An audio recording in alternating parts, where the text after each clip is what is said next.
So ito dito talaga ako na-attract guys. So tingnan nyo. Yan. So tingnan nyo yung design na yan, oh.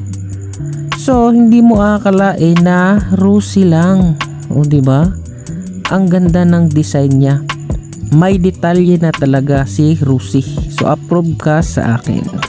Light naman tayo guys, at ito gulat na gulat ako dahil yung forma ng headlight niya ang ganda, masyado siyang maangas at naka LED na siya. So meron din siyang logo ng Rusi dito sa baba, naka-lid na, tapos may air scoop po siya dito. So dito nagulat talaga ako, at yung mga design talaga ni Rusi ngayon for 2025 is napakalayo na compare doon sa mga old models.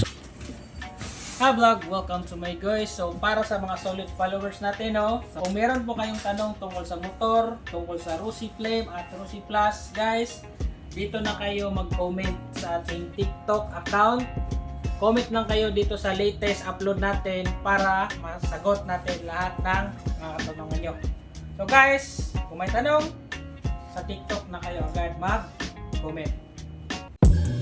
Hi vlog, welcome to my guys. For today's video, meron na naman tayong walk around review para sa bagong motor ni Rusi. At ito yung Rusi Ultra 125. At ang kulay na i-review natin is itong dilaw.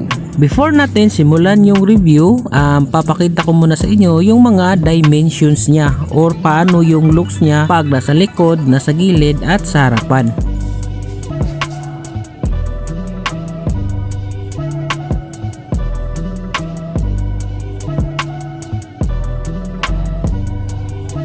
Usapang headlight naman tayo guys, at ito gulat na gulat ako dahil yung forma ng headlight niya ang ganda, masyado siyang maangas at naka LED na siya. So meron din siyang logo ng Rusi dito sa baba, naka-lid na, tapos may air scoop po siya dito. So dito nagulat talaga ako, at yung mga design talaga ni Rusi ngayon for 2025 is napakalayo na compare doon sa mga old models. Although alam naman natin na makamukha talaga to ng XRM 125 ng Honda.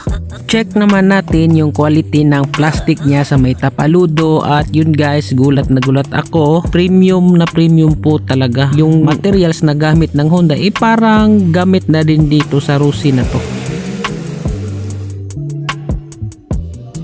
At yung signal light naman niya is naka LED pa rin, at isa din yan sa gusto ko kay Rusi, kahit mura lang siya is LED na yung mga ilaw niya. At yung telescopic naman naka rubber boots, at ito premium na premium yung kulay, yung quality din sana, at yung Rusi naka imbos na rin. So yan, nakita nyo, at naka mugs siya. Parang hindi ko type tong mugs na to, pero para sa akin lang yan. At yung tire size niya is 2 something 30, hanapin natin. Yan, 2.50 by 17 yung tire size niya. So may kalakihan din, pero okay na yan kasi naka-mugs din naman to.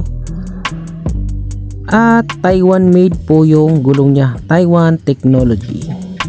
Alright, dito naman tayo sa kanyang disc o sa spacer naman. So premium yung spacer na gamit nila, at yung disc brake is naka 5 holes na disc brake. So yan, makapal naman yan. At sa mag size is naka 1.4 po yung mags niya. So ganun pa rin naman, nandito pa rin yung speedometer sensor niya, tsaka may cable na rin yan. Not bad for 125cc na Rusi. At nandito pa rin yung kanyang air cleaner. Usapang handlebar naman, so ang kanyang gamit na hand grip is yung conventional pa rin ni Rusi, at ang starter conventional pa rin. At itong panel gauge guys, sa nakita ko nung review is naka fully digital na to. So yes, nag-improve na talaga si Rusi. At ito naman dito sa signal light niya, sa high and lows typical or conventional pa rin, at saka may choke siya dito sa baba. So conventional pa rin yung gamit nila na materials dito. Same lang din to sa Flame 150X ko. Conventional lang talaga, walang pinagkaiba. Para sa akin, goods na goods naman yung mga switches na ganyan, at nagtatagal din. Usapang sticker naman tayo, at yan kinakapa ko. So guys, sad news, yung sticker niya is naka top coat na. So yan, naka top coat na to dito. So may 125 siya na nakasulat. Check naman natin dito sa likod. So ito, may ultra siya na nakasulat at sports. Tsaka dito din yung kanyang susian. So yan guys, yung passenger footrest. So dito ako nagandahan, no. So may design yung kanyang passenger footrest. Tapos plastic siya. Pero sa likod, nandun yung bakal. So ito, nilagyan nila ng additional design. At nagmukhang premium talaga. So yan guys, oh.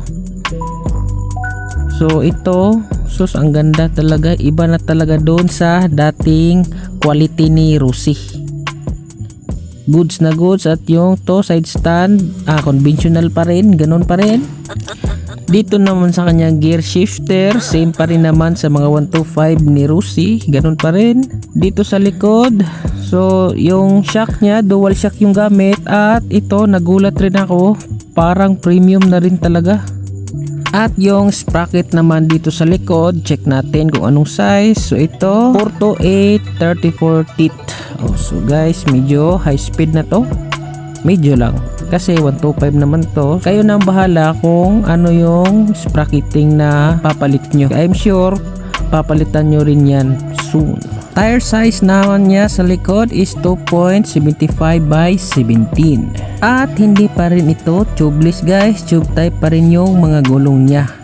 Usapang taillight naman tayo guys, at ito talaga yung nagandahan ko sa kanya. LED na at may mga design siyang kakaiba. Pati na rin yung tapaludo niya. Ito rin, oh. Tingnan nyo yung design niya. Ibang iba talaga. Improve na talaga si Rusi. So ito talaga, dito talaga ako na-attract guys. So tingnan nyo. Yan. So tingnan nyo yung design na yan, oh. So, hindi mo akalain na Rusi lang. O, diba? Ang ganda ng design niya. May detalye na talaga si Rusi. So, approve ka sa akin. Sa makina naman tayo. So, 125 po yan. Dual bulb. Naka-overhead cams na rin. At ito, kita ko lang to sa inyo guys. Yung passenger footrest niya. So, yan o. Kitang-kita nyo yung detalyadong yan. Dito nyo lang yan makita sa Rusi. O. By the way guys, plastic yan, may design. So ito, premium na premium. At yung tambucho niya, may heat guard. So okay na talaga tong quality ni Rusi, kahit sa 125cc na. So sa decal, sa sticker, to naka top coat, may 125, tsaka tatak ni Rusi. Ibang iba na talaga yung mga materials na gamit ni Rusi sa motor na to. Sa mga previous year na model niya, medyo makikita mo talaga sa personal yung kaibahan. Meron din itong available colors guys. May blue, may red, lime green. To check natin ng malapitan para makita nyo. So ito yung blue. So yan yung itsura niya sa malapitan. Then pula na may decals na white. Tsaka yung lime green. So doon yung yellow. So ibang yellow yan guys ha. Ibang kulay yan doon sa ni-review natin ngayon. So yung dilaw niya is dalawa yung variant. So you know, kita nyo. So yung yellow na yan katabi ng lime green. At yung ni-review natin, yan. Oh, di ba magkaiba. So yun ang ni-review natin kasi naiiba siya. So may lime green, yellow at saka yung burn yellow. At meron na nga pala itong dry weight na 90 kilograms, seat height na 755 mm, ground clearance na 150 mm, wheelbase na 1290 mm. At sa engine specs naman tayo is may 4-stroke air-cooled single cylinder siya, displacement na 125cc, maximum power at 5.8 kW, 8,000 RPM, maximum torque 8,500 Nm at 6,000 RPM. Bore and stroke niya 54 at 54 mm na stroke. Compression ratio is 9.3.1.